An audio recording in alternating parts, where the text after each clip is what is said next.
Hello everyone, তোমরা কি জানো রাইট ফ্রম ভার্বের 5 নাম্বারের মধ্যে 4 নাম্বার আনসার করা খুবই সহজ, ম্যাজিক্যাল ব্যাপার। আজকে এমন একটা টেকনিক দেখিয়ে দিব যেটার মাধ্যমে তোমরা খুব সহজে চিন্তা ভাবনা করে 5 নাম্বারের মধ্যে কমপক্ষে 4 নাম্বার আনসার করতে সক্ষম হবে। আজকে আমি নমুনা প্রশ্ন দেখাবো সিলেট বোর্ড 2025 সালে আসা সেই বোর্ড কোয়েকশন রাইট ফ্রম ভার্বের। রাইট ফ্রম ভার্ব এটা পড়ে তোমরা 2026 সালে বোর্ড কোয়েকশনটা কেমন আসতে পারে সেটা সম্পর্কে তোমরা আইডিয়া পাবে।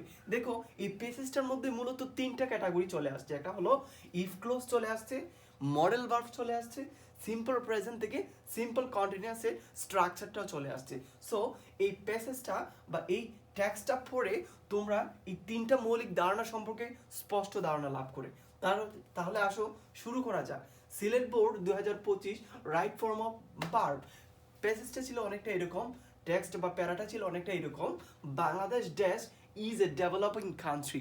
বাংলাদেশ একটা ডেভেলপিং মানে তৃতীয় বিশ্বের দেশ বা উন্নয়নশীল দেশ বোঝায়। বাংলাদেশ বি ভার্ব আছে, তাহলে এখানে কি হতে পারে? তারপর it dash face many problems, এটা অনেক প্রবলেম ফেস করতেছে, but it to overcome them, এটা চেষ্টা করতেছে এগুলাকে আস্তে আস্তে ওভারকাম করার জন্য। The government take many steps to develop the country, কিন্তু সরকার বিভিন্ন ধরনের প্রকল্প পরিকল্পনা হাতে নিচ্ছে যাতে দেশকে সামনে আগিয়ে নেওয়া যায়। সো এগুলো আমরা অর্থটা বুঝলাম। এখন বাংলাদেশ, এখানে যেহেতু বি ভার্ব আছে, এখানে পাস্ট কন্ডিশনাল কোনো ওয়ার্ড নাই, ফার্স্ট টাইমিং কোনো ওয়ার্ড নাই, সো এটা সিম্পল প্রেজেন্টে পড়ছে। Bangladesh proper noun, Bangladesh proper noun, so that's why will receive, কি রিসিভ করবে? থার্ড পারসন সিঙ্গুলার হওয়ার কারণে, বাংলাদেশ তো পৃথিবীতে একটাই, থার্ড পারসন সিঙ্গুলার হওয়ার কারণে আমরা জানি বি ভার্ব প্রেজেন্ট আছে এম ইজ আর, সো এখানে কি রিসিভ করবে? অফকোর্স এখানে ইজ রিসিভ করবে, তাহলে এখানে বি ভার্ব হবে Bangladesh is. Bangladesh is developing country, Bangladesh হলো একটা উন্নয়নশীল দেশ। তারপর দেখো এখানে কন্ডিশনাল ক্লোজ একটা চলে আসছে, কন্ডিশনাল ক্লোজ, কন্ডিশনাল সেন্টেন্স চলে আসছে। তো কন্ডিশনাল ক্লোজে এখানে কি আছে? If dash face many problems, তাহলে কি হবে? এটা কি হতে পারে?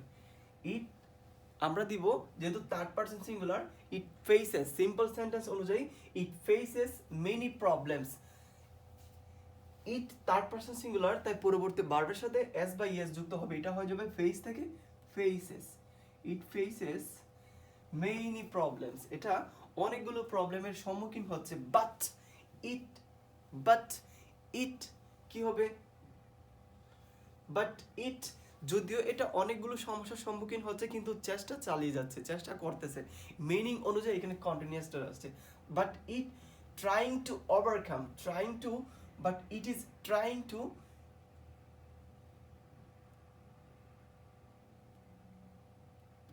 But it's trying to, is trying to, কিন্তু এটা ওভারকাম করার চেষ্টা করতেছে দেম, এই সমস্যাগুলোকে। The government taking many steps, আচ্ছা, the government take many steps to develop country. আচ্ছা দেখো, আগের কন্ডিশন অনুযায়ী অর্থ অনুযায়ী চলে আসছে এরকম যে সরকার অনেক ধরনের উদ্যোগ নিয়েছিল তো বটে, এখনো নিচ্ছে, সো এটা কন্টিনিউয়াস, সরকার অনেকগুলো উদ্যোগ নিচ্ছে, সো এটা কি হবে? The government is taking, the government is taking, যেহেতু এটা অর্থ অনুযায়ী কন্টিনিউয়াস হচ্ছে, the government is taking many steps to develop the country. এখানে আরেকটা কথা বলে রাখি, এখানে দুইটা আনসার সঠিক হবে, দুইটা আনসারই সঠিক হবে। সরকার শুধু যে উদ্যোগ নিচ্ছে বিষয়টা কিন্তু এরকম না, সরকার উদ্যোগ নিয়েছিল, তাহলে the government have taken many steps, দুই আনসারটাই সঠিক হবে। খুব মনোযোগ সহকারে দুইটা উত্তরই এখানে সঠিক হবে। Many steps to develop the country. এখন আবার ইফ কন্ডিশন, ইফ ক্লোজ চলে আসছে, if work together we will achieve success. যদি আমরা এখন ভালো করে পড়াশোনা করি সামনে ভালো রেজাল্ট করব, বিষয়টা এরকম। ইফ উই ওয়ার্ক টুগেদার, যদি আমরা এখন একত্রে কাজ করি আমরা সামনে সক্ষম হব। আগেরটা সিম্পল প্রেজেন্ট, পরেরটা ফিউচার। সো এখানে সিম্পল প্রেজেন্ট হলে আগেরটা ভার্বের বেস ফর্ম হবে, সিম্পল প্রেজেন্ট টেন্সের স্ট্রাকচার অনুযায়ী সাবজেক্ট প্লাস ভার্বের base form. If you work together, যদি আমরা একসাথে কাজ করি, উই উইল অ্যাচিভ, আমরা অর্জন করতে সক্ষম হব, উইল অ্যাচিভ হবে এটা।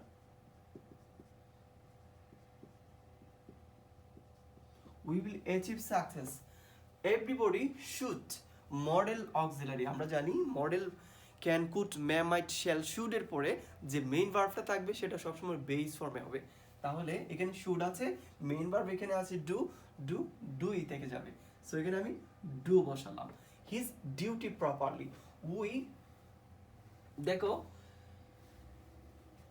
হ্যাভ টু, হ্যাড টু, আমরা এটা পরে আসছি, এগুলোর পরে ভার্বের বেস ফর্ম হয়। এখানে হ্যাভ টু দেওয়া আছে, এখানে হ্যাভ আছে, পরে টু আছে। সো হ্যাভের জায়গায় থেকে যাবে, এটা একটা ক্লোজ অনুযায়ী। হ্যাভ টু, হ্যাজ টু, আমাকে এটা করতে হবে, আমার এটা করা উচিত। আই হ্যাভ টু গো, আমাকে যেতে হবে। আই হ্যাড টু গো, আমাকে যেতে হয়েছিল, এরকম। তাহলে উই হ্যাভ টু লাভ, আমাদের ভালোবাসতেই হবে। তাহলে এখানে হ্যাভই থেকে যাচ্ছে, কারণ হ্যাভ টু এটা এক্সাক্ট অ্যাপ্রোপ্রিয়েট প্রিপোজিশন।